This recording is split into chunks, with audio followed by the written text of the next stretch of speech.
গল্পের সওদাগর চ্যানেলে আপনাদের সবাইকে স্বাগত।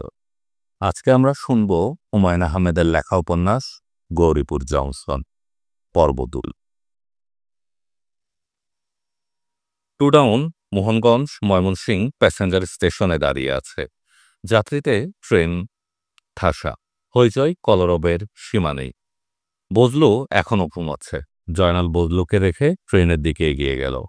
দীর্ঘদিনের অভ্যাস, ট্রেন দেখলেই কাছে যেতে ইচ্ছে করে। আজ পা ফেলতে কষ্ট হচ্ছে না। ব্যাপারটা কি, সেরে যাচ্ছে? মাদারীগঞ্জের পীর সাহেব মনে হচ্ছে সহজ পাত্র না। এই বিরো, এই। তাকে কি ডাকছে? তার বয়স 40 হয় নাই, এখনই তাকে বুড়ো ডাকছে? মাথার চুলগুলোর জন্য এরকম হয়েছে। কোমরে ব্যথা পাওয়ার সঙ্গে সঙ্গে সব চুল পেকে গেল। আল্লাহর কি লীলা! সে ব্যথা পেল কোমরে, তার ফলে একদিকে মাথা চুল পেকে গেল, অন্যদিকে পা হলো অচল। কোমরের কিছু হলো না। আল্লাহ তাআলার এটা কেমন বিচার! এই বুড়ো, এই। জয়নাল এগিয়ে গেল। জানালার পাশে কচি কচি মুখের একটা মেয়ে বসে আছে। তার কোলে একটি শিশু। শিশুটি তার স্বরে চেঁচাচ্ছে। মেয়েটির পাশে তার স্বামী। সে বেচারার কোলেও একটা শিশু। সেই শিশুটিও কাঁদছে। মনে হচ্ছে যমজ যমজ বাচ্চারাই একসঙ্গে কাঁদে হাসে। জয়নাল বলল, কি বিষয় আম্মা? একটু পানি এনে দিতে পারবে? খাবার পানি? টিউবওয়েলের পানি আছে, ভালো পানি। এক চুমুকে শরীর ঠান্ডা। আর গরম পানি এনে দিতে পারবে? আল্লাহ ভরসা, চায়ের দোকানে 1 টাকা দিলেই গরম পানি দিব। এই নাও, এই ফ্লাক্সটাতে গরম পানি, আর এটাতে রেগুলার পান, মানে ঠান্ডা পানি। গরম পানির জন্য 2টা টাকা দেন আম্মা। মেয়েটি টাকা খুঁজছে। তার বিশাল কালো ব্যাগে সম্ভবত 1 টাকার কোনো নোট নেই। মেয়েটির স্বামী বিরক্ত গলায় বলল, তুমি পানি আনার জন্য এসব পত্র দিচ্ছ কেন? এছাড়া আর কি দিব? আর কি আছে? মেয়েটির স্বামী ইংরেজিতে কি সব বলল, যার মানে খুব সম্ভব এই লোক পাত্রগুলি নিয়ে পালিয়ে যাব। জয়নাল ইংরেজি বোঝে না, কিন্তু মানুষের ভাবভঙ্গি বুঝতে পারে। সে মেয়েটির স্বামীর দিকে তাকিয়ে নরম স্বরে বলল, মানুষকে এত অবিশ্বাস করা ঠিক না। লোকটি মনে হয় এ কথায় লজ্জা পেল। পাক, মাঝে মাঝে লজ্জা পাওয়া ভালো। ভদ্রলোক লজ্জা পেলে দেখতে ভালো লাগে। চোখ মুখ লাল হয়ে যায়, কথা ঠিক মতো বলতে পারে না, তোতলাতে থাকে। মেয়েটা তার কালো ব্যাগে টাকা খুঁজে পেয়েছে। সে স্বামীর দিকে কঠিন দৃষ্টি নিক্ষেপ করে দামি একটা ফ্লাক্স এবং পানি রাখার চমৎকার একটা পাত্র বাড়িয়ে দিয়ে বলল, ধুয়ে নিও কেমন? আইসা আম্মা। তাড়াতাড়ি আসবে, আমি 5 টাকা বকশিস দিবে। বাচ্চাকে দুধ খাওয়াতে হবে। জয়নাল তার খোরা পা নিয়ে যত সম্ভব দ্রুত এগোতে লাগলো। ঠান্ডা এবং গরম পানি নিয়ে ফিরে যাবার প্রশ্নই ওঠে না। সে লাইন টপকে বাজারে চলে এলো। জিনিস দুটির জন্য আশাতীত দাম পাওয়া গেল, 220 টাকা। চাপাচাপি করলে 250 পাওয়া যেত। যাজ্ঞা, পাওয়া গেছে, তাই বা মন্দ কি? 220 টাকা খেলা কথা না। হাত এখন একেবারে খালি। বাচ্চা দুটোর জন্য খারাপ লাগছে। আহা, অবোধ শিশু, পেটের খিদেই কাঁদছে। তবে ওরা কিছু না কিছু একটা ব্যবস্থা করবেই। তাছাড়া শিশু হচ্ছে ফেরেশতা। আল্লাহ তাআলা নিজেই এদের উপর লক্ষ্য রাখে। খিদের চোটে এরা কিছুক্ষণ কাঁদবে, এরও ভালো দিক আছে। চিৎকার করে কাঁদলে ফুসফুস পরিষ্কার থাকে, ক্ষয়কাশ, হাঁপানি এইসব কখনো হয় না। সব মন্দ জিনিসের একটা ভালো দিকও আছে। ঘণ্টাখানেক পর জয়নাল স্টেশনে ফিরল। ট্রেন চলে গেছে, স্টেশন ফাঁকা। বজলু কম্বল ভাঁজ করে বগলে নিয়ে চুপচাপ বসে আছে। ঠোঙ্গাই করে জয়নাল পরোটা ভাজি নিয়ে এসেছে। বজলুকে ঠোঙ্গাটা এগিয়ে দিয়ে দরাজ গলায় বলল, আরাম কই রাখা।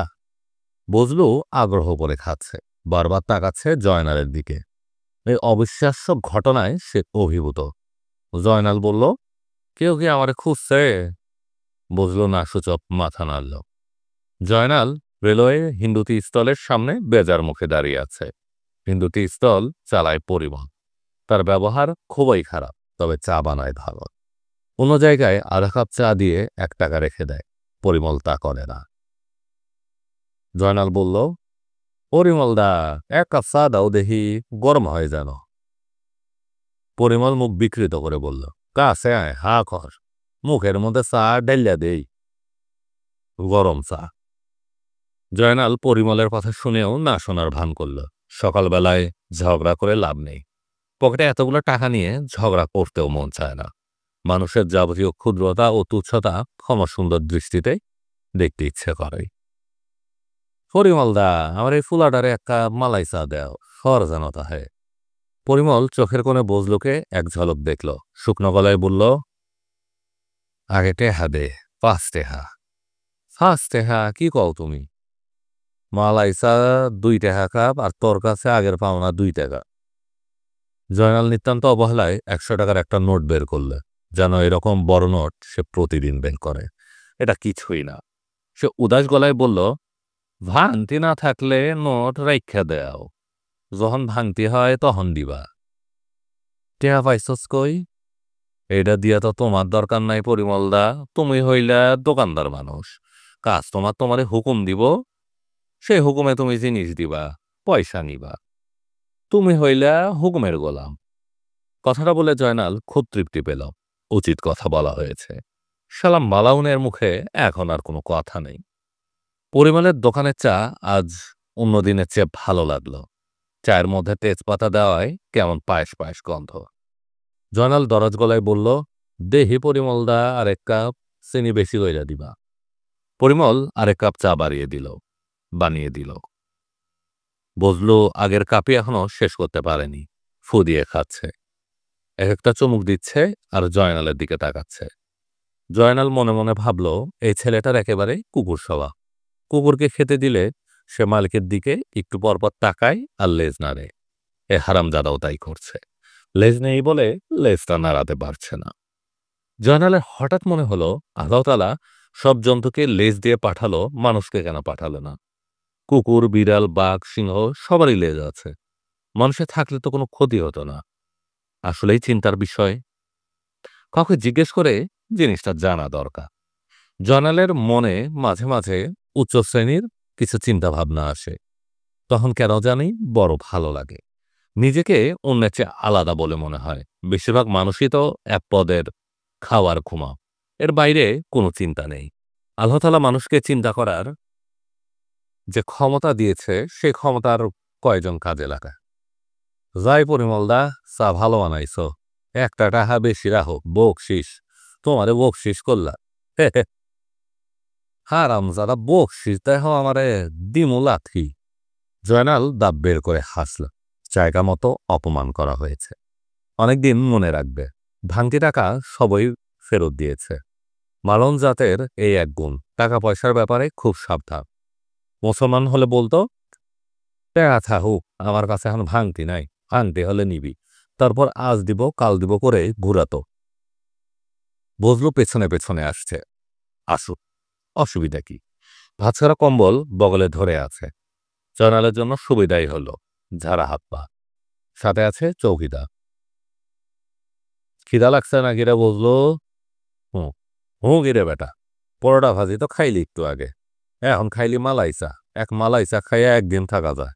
খিদা সহ্য করা আর অভ্যাস কর, পরে কামে লাগলব। এইসব অভ্যাস ছোটবেলায় করণ লাগে, বুঝছস? হুম। পানবীরের দোকান থেকে জয়নাল এক স্টার সিগারেট কিনল। সিগারেট ধরালো না, আস্ত এক প্যাকেট তার পকেটে। এ আনন্দ সে ভোগ করতে চায়। সে হাঁটছে স্টেশনের শেষ মাথার দিকে। ওইদিকে সিগন্যাল ঘর। সিগন্যালম্যান পাগলা রমজানের সঙ্গে তার মোটামুটি খাতির আছে। রমজানকে সে ডাকে রমজান ভাই এবং বেশ ভক্তি শ্রদ্ধা করে।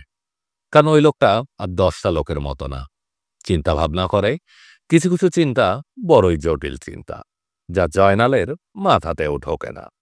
আবার কিছু কিছু চিন্তা পানির মতে, বুঝতে অসুবিধা হয় না। গত বর্ষায় এরকম একটা চিন্তা শুনে সে বড় অভিভূত হয়েছে। সেদিন ঘোর বর্ষা। রমজান ভাই চাবির গোছা নিয়ে লাইন বদলাতে যাচ্ছে। কাজটা দেখতে সহজ হলেও আসলে সহজ না। একটা ভারী লোহার দণ্ড একদিক থেকে অন্যদিকে নিতে হয়। তখন ঘটাং করে লাইন বদল হয়। ট্রেন এলে আগের লাইনে না গিয়ে যাব অন্য লাইনে। রমজান বলল, ও জয়নাল, আর সাদা নাই তো সাদা ধরবি, আটটা পারিস তো? পারি, চলেন যাই। যেতে যেতে রমজান বলল, কেউ একজন সাদা থাকলে সুবিধা, পয়েন্টটা তুলতে কষ্ট হয়, বয়স হয়েছে, রিটায়ারের টাইম। জয়নাল বলল, যখন দরকার হইব তখন খবর দিবে, আমি তো আছি। ঝুম বৃষ্টির মধ্যে ছপ ছপ করে দুজন যাচ্ছে। তখন রমজান একটা ভাবনার কথা বলল, ও জয়নাল, একটা কথা কই শোন। বলেন রমজান ভাই। আমার বেতন হইল 430, এর সাথে মেডিকেল 10, 440।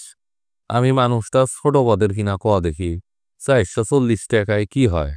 একটা ঘোড়ারও খাওয়ানো হয় না, ঠিক কিনা? ঠিক। এই যে আমার হাতে কি ক্ষমতা চিন্তা করছস? একবার যদি লাইন উল্টা পাল্টা কইরা দেই, তাইলে যে অ্যাক্সিডেন্ট হইব, সে অ্যাক্সিডেন্টে মানুষ মরবো কম হইলেও 1000। কি সর্বনাশ! 1000 মানুষের জান হাতের মুঠোয় লিয়া কাম করি, বুক ধরফর করে, বুঝলি জয়নাল? আমারও বুক ধরফর করতাছে রমজান ভাই। তোরে একটা গোপন কথা কই, মন দিয়া শুন। একদিন দিমু অ্যাক্সিডেন্ট বাজায়া। কি হন? আমি এক কথায় একবার কই, 10 বার কই না। অ্যাক্সিডেন্ট বাজাইবেন? হুঁ। কোন দিন? যে কোনো দিন হইতে পারে, আইজও হইতে পারে। কি সর্বনাশের কথা! হুঁ হুঁ, সর্বনাশ বলে সর্বনাশ। এর নাম সারে সর্বনাশ। কথা কিন্তু গোপন রাখবি, কাক পক্ষীও যেন না জানে। কাক পক্ষীর না জানার মতো গোপন সংবাদ এটা না, স্টেশনে সবাই জানে। পাগলা রমজান তো নাম শুধু শুধু হয়নি, এসব কথাবার্তার জন্যই হয়েছে। তবে লোকটার মাথায় চিন্তা খুব ভালো খেলে, এই জন্য তাকে খুব ভালো লাগে। লেজ বিষয়ক যে চিন্তাটা জয়নালের মাথায় এসেছে, এর সহজ ব্যাখ্যা একমাত্র জয়নাল ভাই দিতে পারে। রমজানকে পাওয়া গেল ঘুমটি ঘরে। জয়নালকে দেখেই বলল, কিরে জয়নাল, আসস কেমন? ভালো। সাথে পোলাকে? স্টেশনের পোলা আছে আমার সাথে। সিগারেট খাইবেন রমজান ভাই? নিজের পয়সায় ছাড়া অন্য জিনিস খায় না। জয়নাল এটা জানে, তবু ভদ্রতা করলো। তার সঙ্গে স্টার সিগারেটের প্যাকেটটা আছে। রমজান ভাই রাজি থাকলে পুরো প্যাকেটটা দিয়ে দিত। বড় ভালো লোক। ভালো লোকের জন্য কিছু করতে ইচ্ছে করে। রমজান ভাই। কি? একটা চিন্তা আসছে মাথার মধ্যে। চিন্তাটা হইল ল্যাঞ্জা নিয়ে। সব জন্তুর ল্যাঞ্জা আছে, এই ধরেন একটা টিকটিকেরও ল্যাঞ্জা আছে। মানুষও তো ধরতে গেলে একটা জন্তু, এর ল্যাজ নাই। এর কারণটা কি? রমজানকে এই তথ্য মনে হয় খুব নাড়া দিয়েছে। সে চোখ বন্ধ করে বসে আছে, মাঝে মাঝে মাথা নাড়ছে। জয়নাল, জেল, ভাবনার খোরাক আছে তো এর মধ্যে। দেহি চিন্তা কইরা কিছু পায় নাকি। আজ তাইলে যাই রমজান ভাই। রমজান হ্যাঁ না কিছুই বলল না, আবার গভীর চিন্তায় মগ্ন হয়ে গেল। জয়নাল তাকে ভালো চিন্তার খোরাক দিয়ে গেছে। সব জাতির লেজ আছে, মানব জাতির লেজ নাই, বিষয়টা কি? কুয়াশা ভেঙে রোদ উঠেছে। মোহনগঞ্জের ট্রেন চলে এসেছে। আজ তুলনামূলকভাবে ভিড় কম, ছাদের ওপর মানুষ নেই। দাঁড়িয়ে থাকা ট্রেন দেখার আনন্দই আলাদা। লোকজন নামছে, হইচই হচ্ছে। পানওয়ালা, চাওয়ালা, নিমতুত পাউডার, জামে মসজিদের চাঁদার খাতা হাতে মওলানা, ফকির মিসকিন, কত ধরনের মানুষ এ কামরা থেকে ও কামরায় যাচ্ছে। কতগুলো মানুষের রুজি রোজগার এই ট্রেনের উপর নির্ভর করছে। কি বিরাট কর্মকাণ্ড! ভালো লাগে, দেখতে ভালো লাগে। জয়নাল গারস্বরে ডাকল, ও বজলু, কোনখানের এই ট্রেন যাইব ক দেখি। জানি না। মোহনগঞ্জ। এসব জানা দরকার বুঝলি। আমরা যারা স্টেশনে থাকি, ট্রেন হইল আমরা রুটি রোজগারের মালিক। এ মালিকের খোঁজ খবর না নিলে জিনিসটা অন্যায় হয়, ঠিক কইলাম না? জয়নাল গম্ভীর গলায় বলল, ট্রেনের সাথে রুটি রোজগারের এমন মানুষ হইল দুই কিসিমের, চলন্তি মানুষ আর বসন্তি মানুষ। যারা ট্রেনের লগে চলে তারা চলন্তি, আর যারা ট্রেনের লগে চলে না তারা বসন্তি। ইজ্জত বেশি বসন্তি মানুষের। অনেকক্ষণ পর স্টার সিগারেটের প্যাকেট খুলে জয়নাল সিগারেট ধরালো। আগে কত সিগারেট খেয়েছে, এত ভালো লাগেনি। তখন সবসময় একটা আতঙ্ক ছিল, এটা শেষ হলেই আরেকটা কখন জোগাড় হবে, কিভাবে জোগাড় হবে। এখন এই অবস্থা না, ৯টা সিগারেট পকেটে আছে। একটা শেষ হবার সঙ্গে সঙ্গে সেই ইচ্ছা করলে আরেকটা ধরাতে পারে, কারো কিছু বলার নেই। জয়নাল মোহনগঞ্জ লাইনের গাড়িটার মুখোমুখি হয়ে রোদে বসল। সারাদিন গায়ে প্রচুর রোদ লাগিয়ে রাখলে রাতে শীত কম লাগে। এসব জ্ঞানের কথা সে অনেক ভেবে চিন্তা বের করেছে।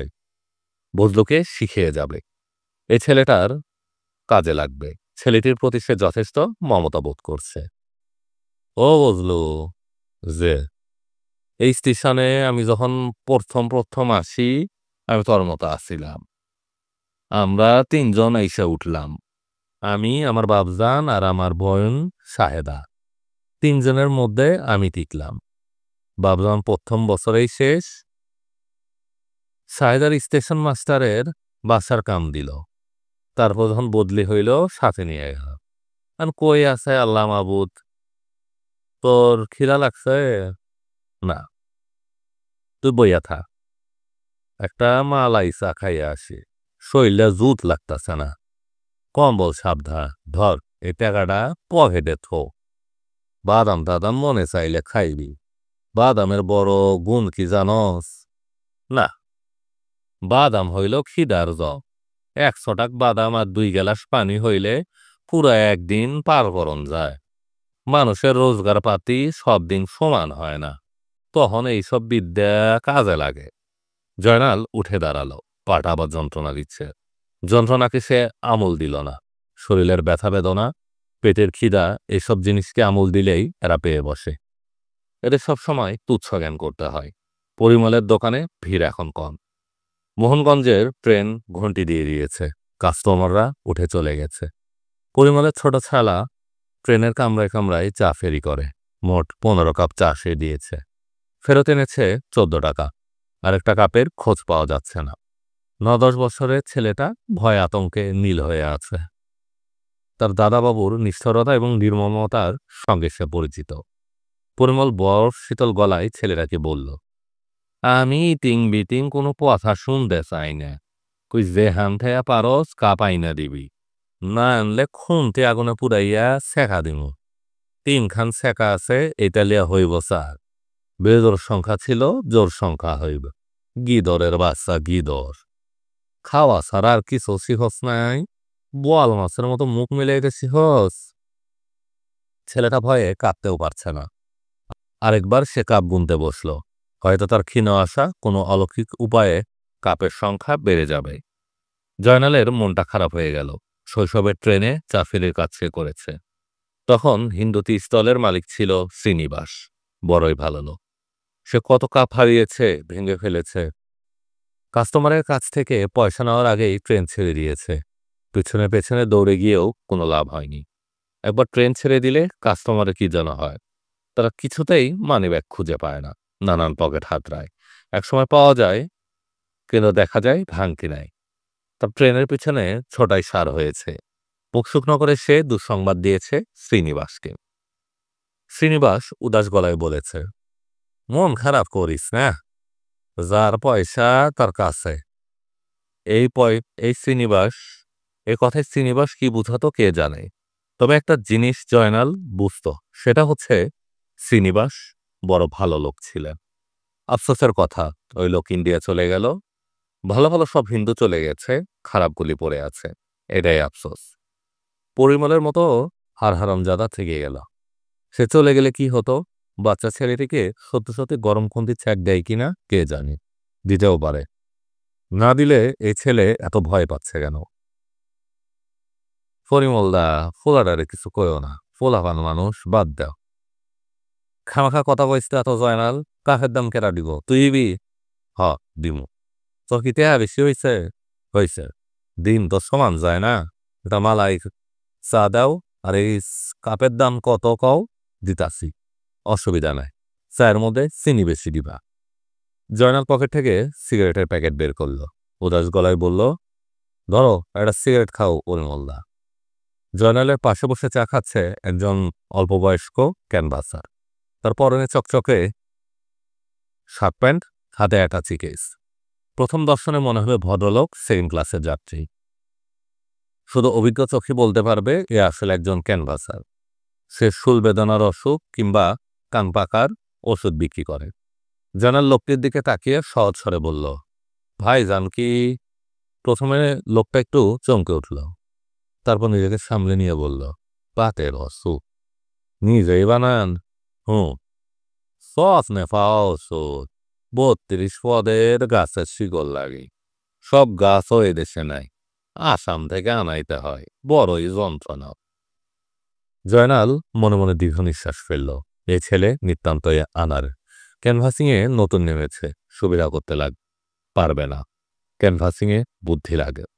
এ ছেলে বোকা কিসিমের। জয়নাল গলায় কৌতূহলের ভঙ্গি করে বলল, স্বপ্নটা কে দেখল? আমার পিতাজি দেখেছেন। সব মানুষ স্বপ্নে কেবল বাতের ওষুধ পায়, বিষয়টা কি কম দেখি? এই লাইনে ৫ জন স্বপ্নে পাওয়া বাতের ওষুধ বেচে, আপনারে নিয়ে হইল ৬। আমি এই লাইনের না, আমি ময়মনসিংহ জামালপুর লাইনে। স্বপ্নের সে ভালো কোনো ওষুধ পান না? ভালো ওষুধ মানে এই ধরেন খিদা নষ্ট হওয়ার ওষুধ। তা হইলে গরিবের উপকার হইত। লোকটি বিরক্ত চোখে তাকাচ্ছে। জয়নাল বলল, আপনার পিতাজি যদি জীবিত থাকে তা হইলে তারে বইলে স্বপ্নে খিদার বড়ি জোগাড় করতে, খুব চলব। এক বড়িতে লাখপতি। মস্করা করতাছেন? না, মস্করা করবো কেন? আপনি তো আমার দুলা ভাই না। নেন সিগারেট খান, চা খাইবেন খান আর এক কাপ, আমি দাম দিব। টিয়া পয়সা হইল হাতের ময়লা। পরিমল দা, ইনারে এক কাপ চা দেও, খরচ আমার। হঠাৎ জয়নালের মন খারাপ হয়ে গেল। বাচ্চার উঠোর জন্য খারাপ লাগছে। তবে এতক্ষণে তারা ময়মনসিংহ পৌঁছে গেছে, একটা কিছু ব্যবস্থা তারা নিশ্চয়ই করেছে। তবে সারা পথ ওই লোক বোধ হয় তার বউকে বকাঝকা করেছে। বউটা চোখের পানি ফেলেছে। আহা বেচারি, আহা। কুলি সর্দার হাসেম লম্বা লম্বা পা ফেলে আসছে। জয়নালের বুকটা ছ্যাদ করে উঠল। কিছু জানে না তো? স্টেশনের অনেক গোপন নিয়ম কানুন আছে। মালামাল পাচার হলে প্রথমে জানাতে হবে হাসেমকে। বিক্রির ব্যবস্থা হাসেমই করবে। দামের অর্ধেক হাসেমের, বাকি অর্ধেক যে কাজটা করবে তা। তবে সোনাদানার বেলায় অন্য হিসাব। জয়নাল বলল, হাসেম ভাই চা খাইয়া যা, খরচ আমা। হাসেম থামল। তীক্ষ্ণ দৃষ্টিকে জয়নালকে এক পলক দেখেই এগিয়ে গেল। কোনো একটা বিষয় নিয়ে তাকে চিন্তিত মনে হচ্ছে। তার ব্যাপারে কিছু জেনে ফেলেনি তো? জানলে মহাবিপদ আছে, মহাবিপদ। চায়ের দোকান থেকে বের হয়ে জয়নাল হুট করে এক হালি কমলা কিনে ফেলল। ১০ টাকা করে হালি, দাম দাম করলে ৮ দিত। দরদাম করতে ইচ্ছা করল না। কি দরকার সামান্য ২ টাকার জন্য খেচামেচি করা? গরিব মানুষ না হয় ২ টাকা বেশিই পেল। মাঝে মাঝে ফল ফলান্তি খাওয়া দরকার, এতে শরীরে বল হয়। ২ হাতে ৪টা কমলা দেখতেও ভালো লাগছে। এক্ষুনি খেয়ে ফেলতে হবে এমন তো কোনো কথা না, থাকুক কিছুক্ষণ হাতে। জয়নাল মালবাবুর ঘরের দিকে এগোল। মালবাবুকে বদলি করে দেবে এরকম গুজব শোনা যাচ্ছে। এটা একবার জিজ্ঞেস করা দরকার। বড় ভালো লোক, হাতির দিলের মতো বড় দিল। মালবাবু ছেলেপুলে থাকলে কিছু কমলা কিনে দিয়ে আসত। বেচারা ছেলেপুলে নেই। ছেলেপুলে হওয়ানোটা কোনো ব্যাপার না। পীর সাহেবের লাল সুতাও কোমরে বাঁধলে হয়, তবে বিশ্বাস থাকতে হবে। মালবাবুর পীর ফকিরে বিশ্বাস নাই। জয়নাল একবার পীর সাহেবের কথা বলে এমন ধমক খেয়েছে, পীর সাহেবকে নিয়েও মুখ খারাপ করেছে। খুবই অনুচিত হয়েছে। পীর সাহেবকে নিয়ে ঠান্ডা মস্করা করার ফল শুভ হয় না। এই যে বদলির কথা শোনা যাচ্ছে, এই কারণও হয়তো তাই। মালবাবুকে পাওয়া গেল না, তার ঘর তালাবদ্ধ। তবে জানালা খোলা, কিছুক্ষণের মধ্যে হয়তো চলে আসবে। জানালা দিয়ে ৪টা কমলা লেবু ছুঁড়ে দিলে কেমন হয়? দরজা খুলে কমলা দেখলে মনটা খুশি হবে। জনে জনে জিজ্ঞেস করবেন কমলা কে দিল? কেউ বলতে পারবে না। এটার মধ্যেও একটা মজা আছে। মালবাবু তার জন্য অনেক কিছু করেছেন, সে কিছুই করতে পারেনি। কোমরে চালের বস্তা পড়ে যাওয়ার পর ২ সপ্তাহ হাসপাতালে ছিল। মালবাবু একদিন দেখতে গেল। দেখতে গেছে এই যথেষ্ট, তার উপর ২০টা টাকা দিল। হাতের দিলের মতো বড় দিল না হলে এটা সম্ভব না। সামান্য কমলা দিয়ে এই ঋণ শোধ হবার না। এর চেয়ে বেশি সে করবেই বা কি? টেবিলে কমলা ছুঁড়ে দেবার পরিকল্পনা শেষ পর্যন্ত বাতিল করতে হলো। মালবাবু রেগেও যেতে পারে। তার মেজাজের কোনোই ঠিক ঠিকানা নেই। মেজাজ ঠিক থাকলে ফেরেশতা, বেঠিক হলে শয়তানের বাচ্চা। মেজাজ ঠিক না থাকারই কথা।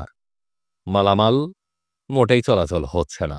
পরশু রাতেই হুঙ্কার দিয়ে বলেছিলে, অফিসের সামনে শুয়ে থাকো স্ক্যামরে হারামজাদা, লাথি খাইতে মন চায়, পেট গলায় দিব, বদের হাড্ডি। থাক, কমলা চারটা বরং অনুফাকে দিয়ে আসা যাক, খুশি হবে। এর মধ্যে দোষের কিছু নেই। সে নিজের দোষে কিছু দেখছে না। অনেকদিন অনুফাকে দেখতে যাওয়া হয় না, ৬ মাসের উপরে তো হবে। অবশ্য এর মধ্যে সে ২ বার গিয়েছে। ঘরে লোক আছে শুনে চলে এসেছে। সকালবেলা লোকজন থাকবে না, তখন যাওয়া যায়। তাকে দেখলে অনুফা খুশি হয়। মুখে কিছু বলে না, তবে সে বুঝতে পারে। অবশ্য কিছুটা লজ্জাও পায়। লজ্জা পাওয়ার তেমন কিছু নেই। যা হচ্ছে আল্লাহর হুকুমেই হচ্ছে, এটা জানা থাকলে লজ্জা চলে যাবার কথা। জগৎ সংসার তো আর এমনি এমনি চলছে না, তার হুকুমে চলছে। এটা জানা থাকলে মনে আপনা আপনি শান্তি চলে আসে। অনুফাকে এই কথাটা গুছিয়ে বলতে হবে। অনুফার সামনে সে অবশ্য গুছিয়ে কিছু বলতে পারে না, তার নিজেরও কেমন যেন লজ্জা লজ্জা লাগে। কথা বলবার সময় বেশিরভাগ কথাই গলায় এসে আটকে যায়। সবচেয়ে মুশকিল হলো ইদানিং অনুফা তাকে আপনি আপনি করে বলে, যেন সে একজন মান্যগণ্য লোক, বাইরের কেউ। এখন বাইরের কেউ হলেও এক সময় তো ছিল না। রীতিমতো কাজী সাহেব ডেকে বিয়ে পড়ানো হলো। সে বিয়েতে নগদ খরচা হলো ৩৫০। তাও বিয়ের শাড়ি কি না হলো না। মালবাবু শাড়ি কিনে দিলেন এবং মুখ বিকৃত করে বললেন, হারামজাদা, বিয়ে যে করলি বউরে খাওয়াবি কি, বাতাস খাওয়াবি? ছোট লোকের বুদ্ধি শুদ্ধি হয় না। এটা একেবারে সত্য কথা। বৎসর না ঘুরতেই বাচ্চা পয়দা করে ফেলবি, পরের বৎসর আরেকটা, তার পরের বৎসর আরেকটা। আবার হাসে, লাথি দিয়ে হারামজাদা তোর দাঁত ভাঙবো, হাসবি না। তা হাসি আসলে সে কি করবে? হাসি কান্না এগুলো একবার আসতে শুরু করলে ফট করে থামানো যায় না। তখন মনে খুব ফুর্তি ছিল। এতগুলি টাকা ঋণ হলো, সবটাই জোগাড় করা হলো সুদিতে। টাকায় টাকা সুদ, কুলি সর্দারের কাছে থেকে নেওয়া। তার কাছে সুদে টাকা নেওয়া মানে সারা জীবনের জন্য বান্দা পড়া। সুদ দিয়েই কুল পাওয়া যাবে না, আসল দিবে কখন? তবু জয়নাল সব তুচ্ছ জ্ঞান করল। তখন শরীরে শক্তি ছিল। ২ বোনে বোঝা হ্যাচকা টান দিয়ে তুলে ফেলতে পারত। স্টেশনের কাজ ছাড়াও বাইরে কাজ ছিল, সড়ক তৈরির কাজ। দিনে করত সড়ক তৈরির কাজ। তখন গরিপুর সম্মুগঞ্জ সড়কে মাটি কাটা হচ্ছে। কাজের অভাব নেই, শরীরে শক্তি থাকলে কাজ আছে। সন্ধ্যার পর চলে আসতো স্টেশনে। এখানেও মাল তোলার কাজ আছে।